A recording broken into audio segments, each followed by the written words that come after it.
Have you ever noticed how the internet just seems to know what you want, sometimes even before you do? You know, how a random thought you had can suddenly pop up as an ad in your feed?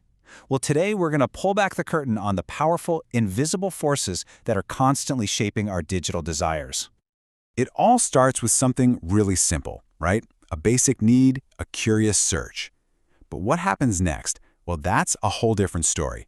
It's this complex automated process that takes that tiny spark and turns it into a full-blown, curated craving.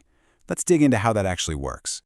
I mean, think about it. You search for new running shoes. A week goes by, and suddenly your feed isn't just showing you shoes anymore.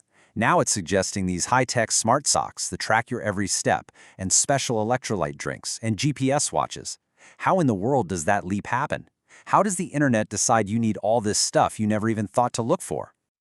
And let's be super clear, this is not random. It's not a coincidence, it's not magic. It is the result of a deliberate and incredibly sophisticated system, one that's built not just to respond to what you want, but to actively predict and even create what you want.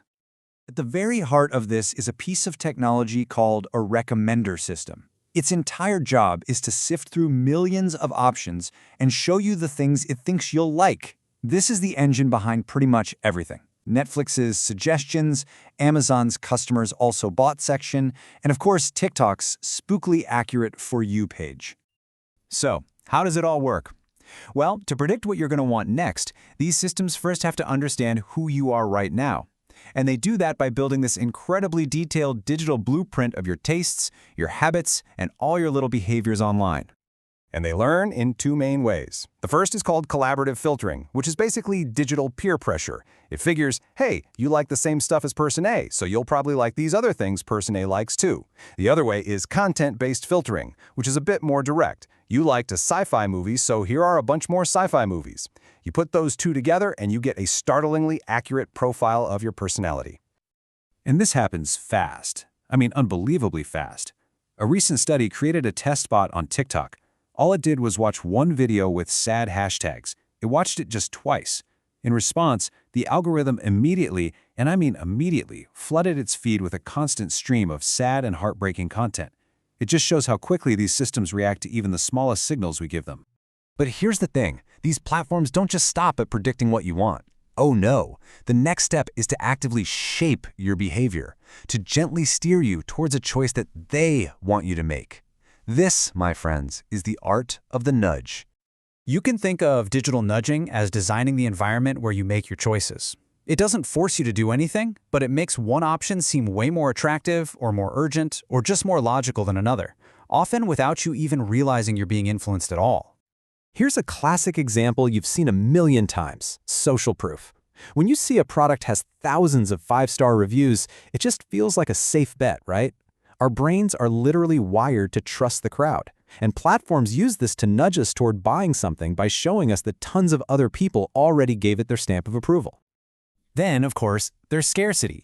That little message, only 5 rooms left at this price, it triggers our fear of missing out, our FOMO. It creates this sense of urgency that pushes us to book now instead of thinking about it, turning a casual browse into an immediate decision. An even sneakier nudge is something called the decoy effect.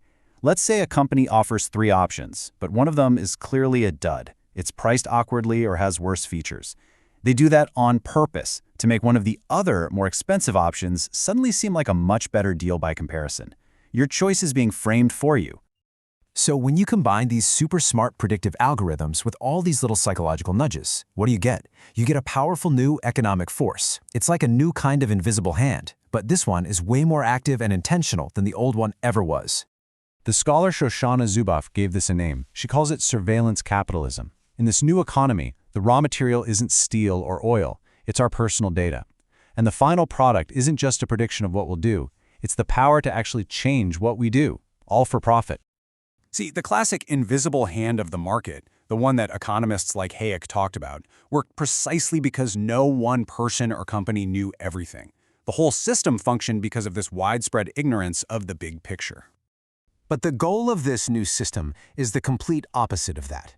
Just listen to how Mark Zuckerberg described the ambition years ago. To achieve total knowledge. To map every preference, every song listened to, every desire. And this is a massive shift. We've literally gone from an economic model that coordinated society through a lack of central information to one that wants to coordinate it through the total centralization of information about every single one of us. Okay, I know, understanding all of this can feel pretty overwhelming. But look, knowledge is the first step toward taking back some control.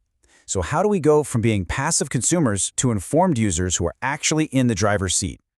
The good news is, the conversation is already changing. Research shows that young people who've grown up completely inside these systems aren't just saying, let's get rid of technology. No, instead, they're demanding a healthier balance. They're demanding more control over their own digital lives. And they have some pretty clear ideas on how to get there. First, design these platforms for user agency. Let us opt out of things like infinite scroll and autoplay.